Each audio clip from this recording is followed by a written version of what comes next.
My friends, amigas, few amigos, not to genderize it, um, yeah, I just wanted to talk about, it's Mother's Day, maternal energy. And I think one of the really powerful things about the renewal of generations is that we're able to decide or lean toward what we want to pass on and what we just as soon leave out of the equation, things that were given to us that weren't helpful in any way that we could see, that were just hurtful, that shamed us or whatever it is, not to visit that either on your own biological children or on anybody you love. Because the specificity of child versus friend versus lover, so we have positive and negative impact on our kids or on our people.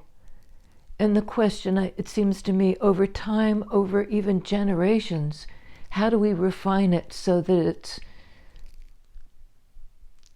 it's more positive? Or as I think I once said to somebody, the goal is to screw up your children less than you were screwed up, or to not carry that dysfunction into any other relationship. And of course we have that imprint, that pattern. So it's something I think we need to continually recognize and work on, the things we've absorbed and recognized, and can choose not to be something we disseminate further. It stops with me, that kind of idea. Happy Mother's Day. My mom had great things her legacy was mixed bag, of course, but her love of reading aloud, her out frontness in her personality, her righteous indignation, yelling at the TV and often saying of certain right-leaning people, "Not my president," every time the guy came on the news. "Not my president." She was a great dancer. She was an athlete. She was very strong. She was not she refused to sort of wear the uniform of passive feminine. She just said no to all of that. I remember as a little girl saying, "Why don't you ever wear a dress?" There was some gender, she used to say, "When I was a little boy," that was confusing to me, but I think it was something about, you don't need to adopt the cultural mandate about what a gender role is. What's your role as a woman? What's your role as a mother? What is your role as a daughter? As a filter for what gets passed on? So that you pass on the best of us? What we love, the music, the excitement for life, the ferocity, in appropriate moments where it can actually affect change.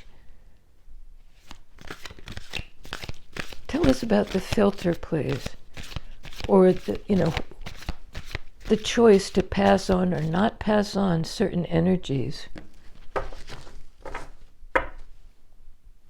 Tower. That's not passing on certain energies, pretty much. It's a card of Scorpio to me, of transformation. Some people say Aries. But I think it's like that dramatic transformation. It's a scorpionic energy, but it's fast because there was something already unstable about this situation. It was ready to come down. Whatever the situation was, it wasn't big enough, it was too tight, it was too constricting. So this is sort of like breaking the mold. I won't insist you stay. I will try to impart to you the knowledge of your own freedom. Freedom to change, freedom to break the mold. And here we have wheel. I like that. It's sort of like, this is a card of destiny and karma. It's like, and good, the good kind that advances, that's all about forward movement, that's not about stasis. This is a movement in favor, like lean toward the light. Don't be pulled into some regressive mode where the wheel turns backwards. Allow for the change. And in that same water energy, we have King of Cups. Okay, for some reason I laid this out backwards. So there may be a question of cause and effect here. Like perhaps what appears to be completely unsettling.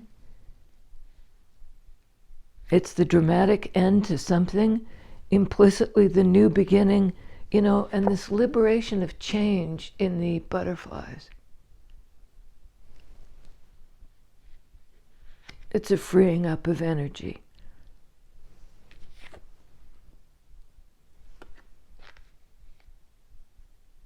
And I think it's somehow like leaving those who love us, King of Cups, the freedom to decide for themselves. King of Cups might represent anybody to whom we have that connection. It's sort of the same as yesterday, a little bit, in that it's set them free. Allow the people you love their own agency in the faith that it leads us to where we're strongest. It's a transformation for the better, Wheel of Fortune. Major Arcana. Tower Wheel, Scorpio, and all the fixed signs. I'm turning this over because I'd like to pay attention to these. There are quite a few of them. So we have a Queen of Pentacles. The stable individual, the caretaking individual, stable. This was unstable. It's somebody coming into their own, who's able to stand on their own 2 feet, even if circumstance, the ground is shifting under their feet. They're still grounded in who they'll become, that scorpionic energy. Queen of Pentacles is about growth. Wheel of Fortune is about growth. This is also a card of the mother, can be. The earth mother, the caretaker, the one who brings things into being, like children, like a creative project. Anything she wants to birth out of her own abundance.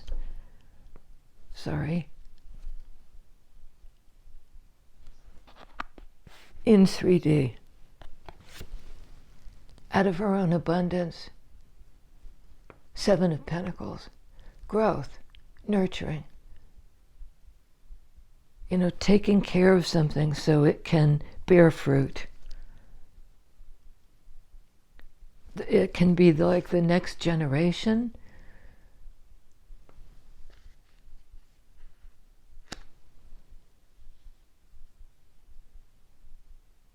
I mean, you grow the situation, and then it's kind of circumstance and who this person is and the environment, Pentacles energy, that they came up in.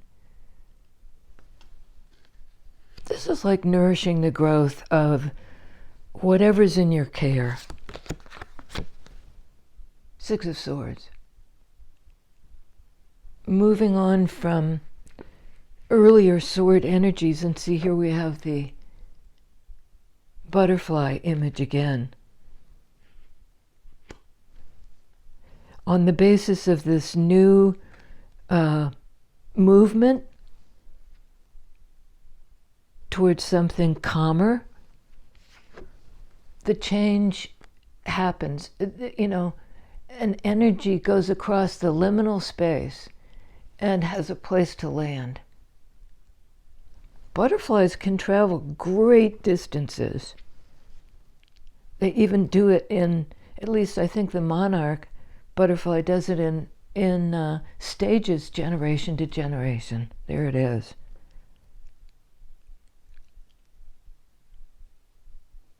Encouraging that forward movement, growth and forward movement, transformation, growing up. Oof, on Queen of Pentacles, we have Five of Wands. I think it's almost like being stable so that this kind of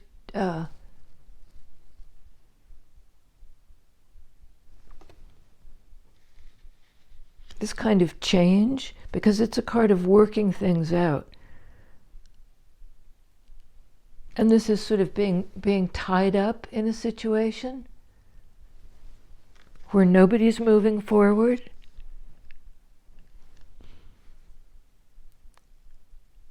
It's a card of conflict. It's clarifying this stable person.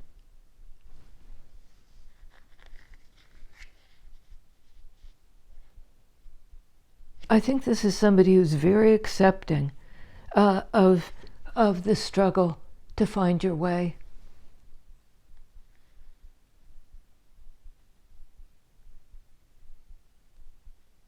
And this is an unstable energy. Look at it. It's just at cross purposes. Unstable energy. Fives indicate the need for change. Well, here it is. Dramatic change for the better.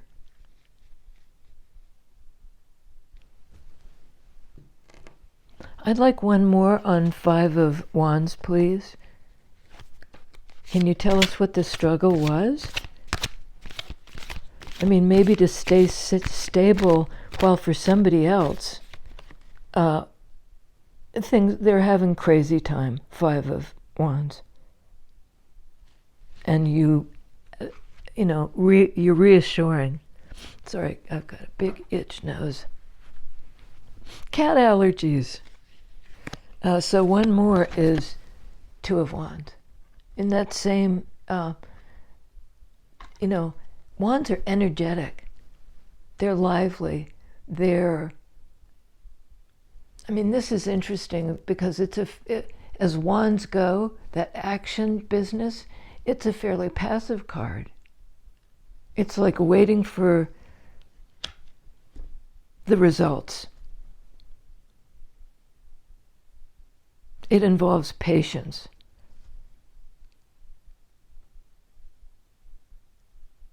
It's a card of manifestation. Somebody may have been fighting this stable,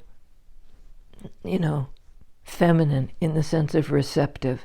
Here they are in a posture of openness in terms of receiving this person as they are. somebody may have been struggling with identity, because Wands is sort of like, this is me. And rather than intervene, and tell this person, here's the answer, the maternal influence in this person's life just represented who they were, a kind of embodiment of stability and patience. Three of Wands.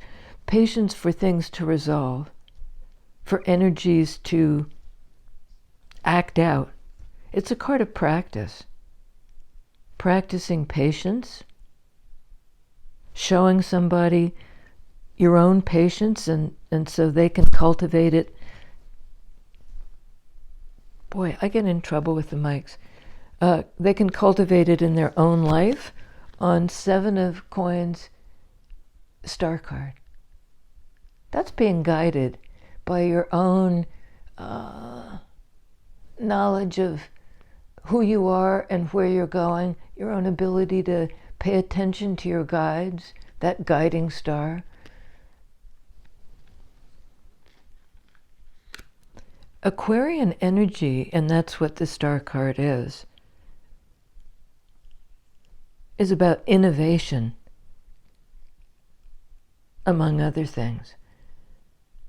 It's taking innovative action, finding your own path. And that's what's being nurtured. That's a healing energy. Age of Aquarius.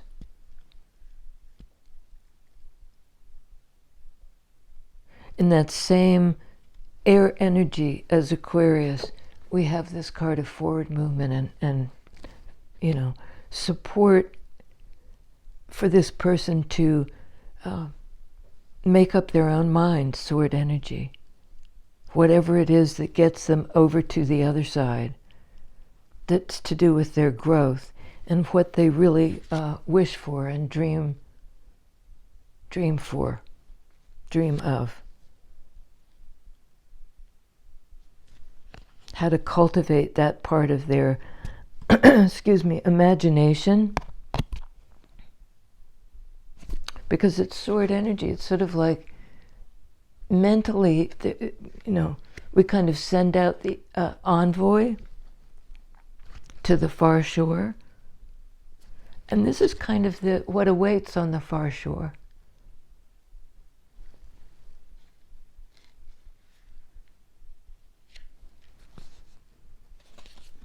Seven of Cups on Six of Swords.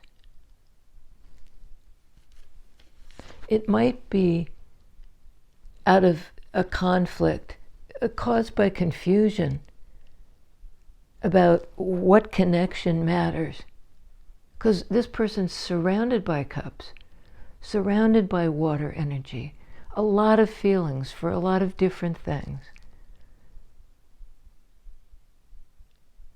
And it might be a sudden clarity on what advances me to the other side, what's in support of my growth and forward movement, which connection aligns me, sword energy, with that. A decision, sword energy, about where to go, kind of out of confusion and weighing up all the options. And perhaps that was not easy for this person to do. They tried it this way, they tried it that way. They knew something had to change.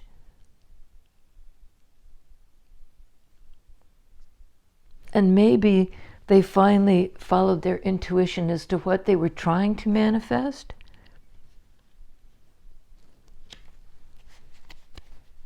They wanted to manifest a way forward out of confusion, a way to choose. One more on Seven of Cups, please. Six of Swords, Seven of Cups. It's again in water energy, that card of the Tower. and of King of Cups. Oof. This is a card of oof. You know, of being made to feel defensive. To feel Cups energy confused because somebody's trying to prod you in a particular direction. Wands energy and you know, to tell you who you are or force an issue. 2 sevens in a row. 14 is temperance. It may be like you're being pushed out of confusion, somebody is, to that calmer shore because the time is now. The issue is somehow being, somebody's forcing the issue, forcing the need for coming out of confusion and heading into a calmer mental place. There may have been some kind of epiphany, because Tower can be that too. An epiphany that knocks down the old structure and releases the transformative energy of these butterflies. But it didn't happen just because. It happened, somebody pushed the issue.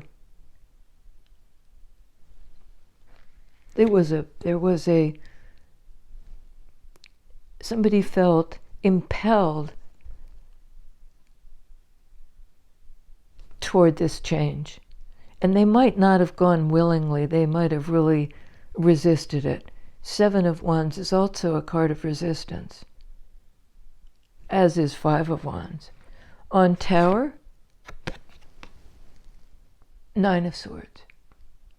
A card of like somebody being, because it's a 9, that's personal energy, up in their head and fearful.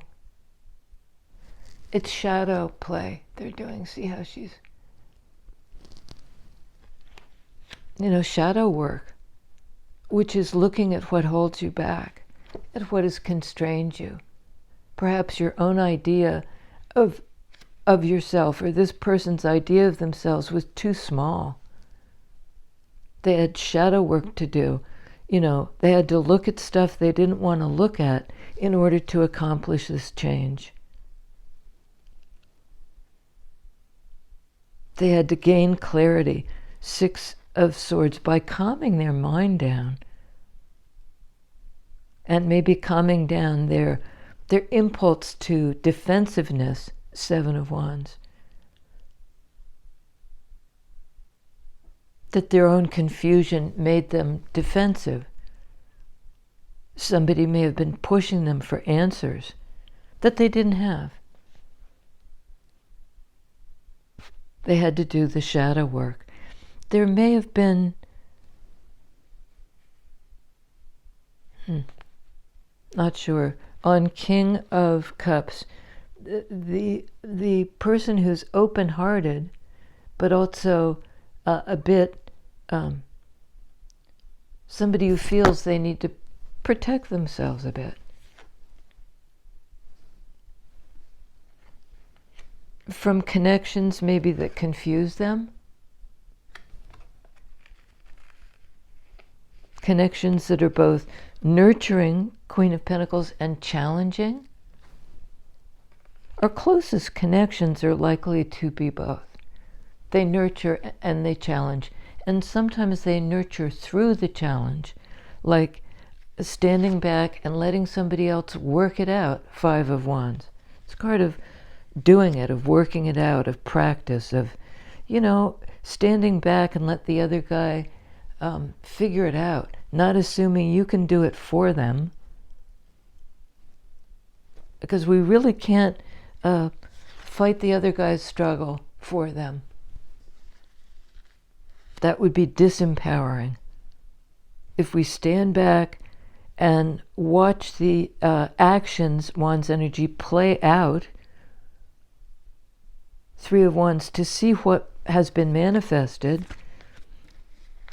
it's healing growth. it's growing in stability because you're being guided to where you're supposed to be. I mean, supposed to isn't quite the right word, but guided to the calmer place, guided to the place of enlightenment and innovation. Generation, that thing, generation to generation, clearing it, sword energy. Out of fear into expansion, Aquarian energy, the higher perspective. A magician on King of Cups, a card of Gemini, Virgo, air energy and earth energy. How do you manifest? What have you manifest? You're waiting for the ships to come in. I think this King of Cups really worked hard at bringing something into being, into 3D, and maybe had to bring something else crashing down in order to do that.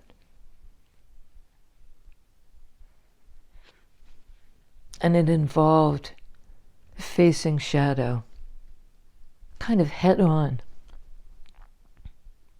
facing where you are now, where you've been, the karmic path.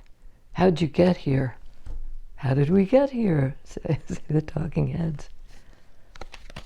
On Wheel of Fortune, lovers. A card of choice. The freedom to choose your own path. The path that, is your destined relationship. Card of Gemini, of the twins, of manifesting the person who embodies love. It's not beating yourself against the walls of,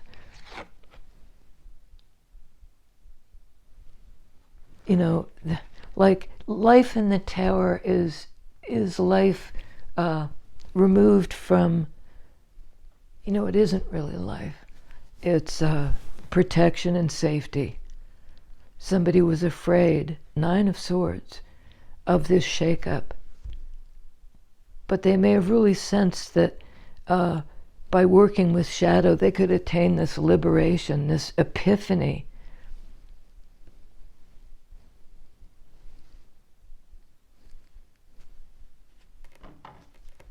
And manifest their open heart. I'm sorry, it's not lovers. It's 10 of Cups. It's almost like the minor arcana version of lovers. I mean, look at these guys. They complete each other.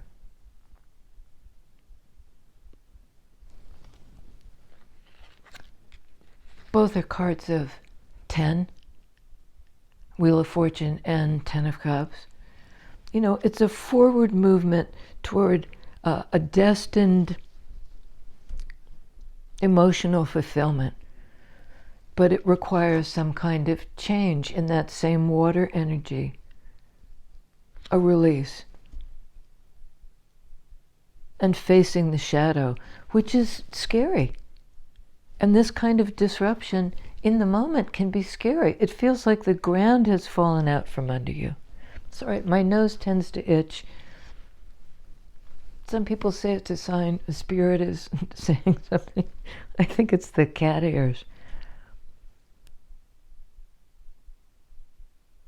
But this is an emotional release.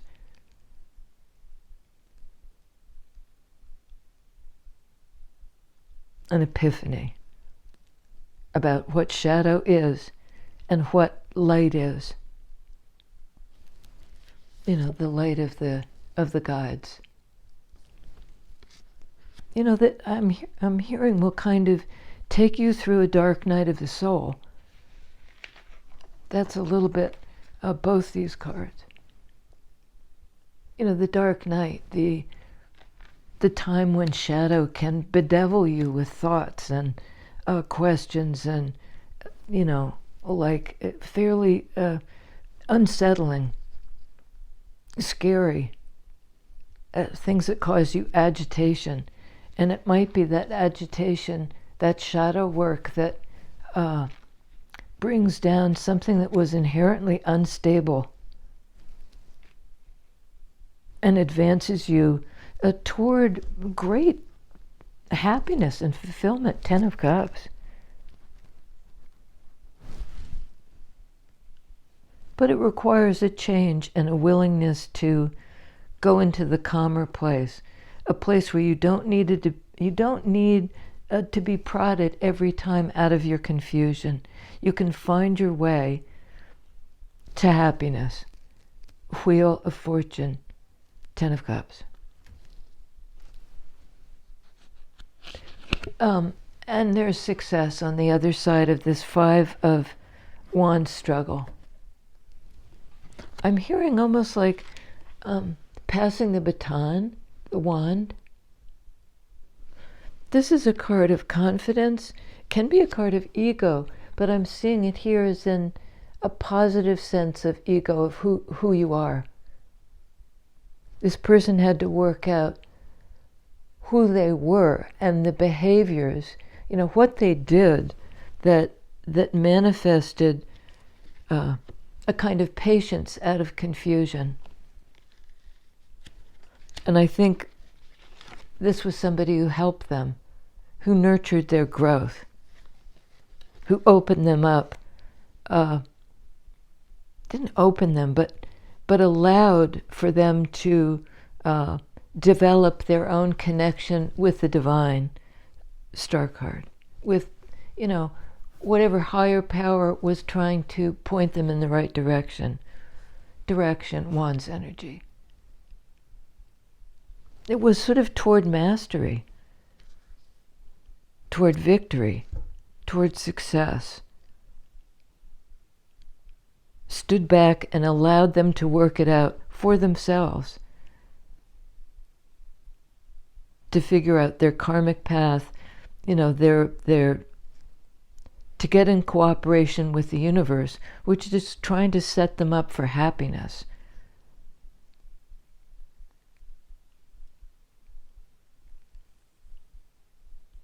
We have the nurturing feminine energy and the loving masculine energy, which is about opening up the heart. Open the heart. That's the instruction. That's kind of the key to knowing yourself, to tapping into your intuition, your ability to manifest. And it isn't by avoiding struggle. It's through the struggle.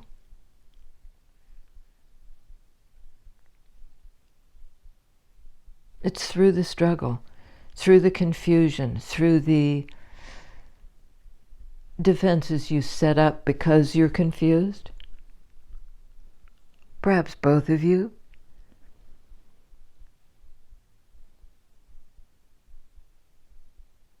I think the lessons that were passed down generationally ultimately gave somebody stability and open-heartedness and the ability to bring things into 3D,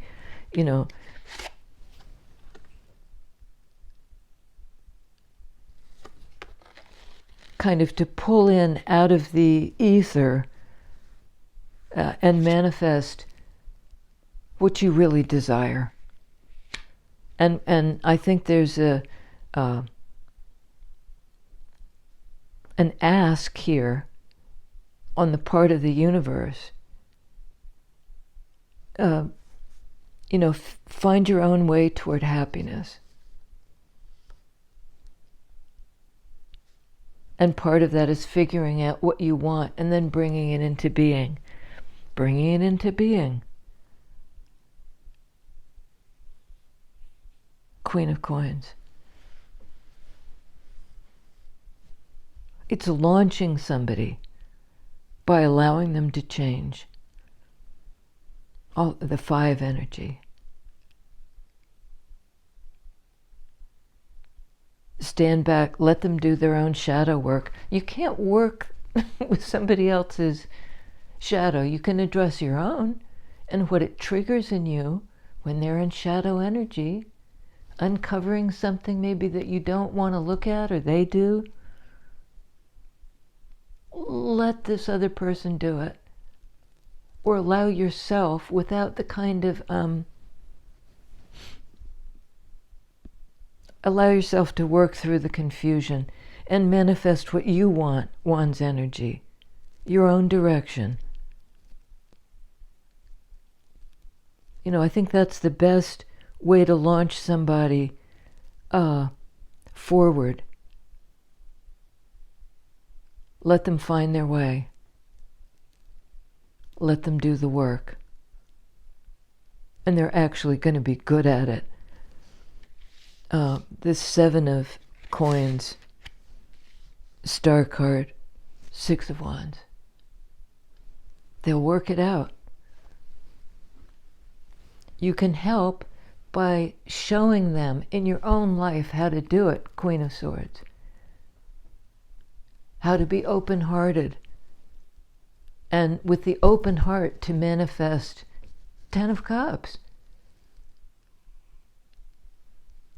Manifest 10 of Cups. That's what we're here to do. Not easy, but that's the ask. I love you guys, and I'll see you next time. And if you would subscribe down below, just hit the button. It's free. And it makes a big difference. Regardless, I hope you come back. I'll be here. See you next time.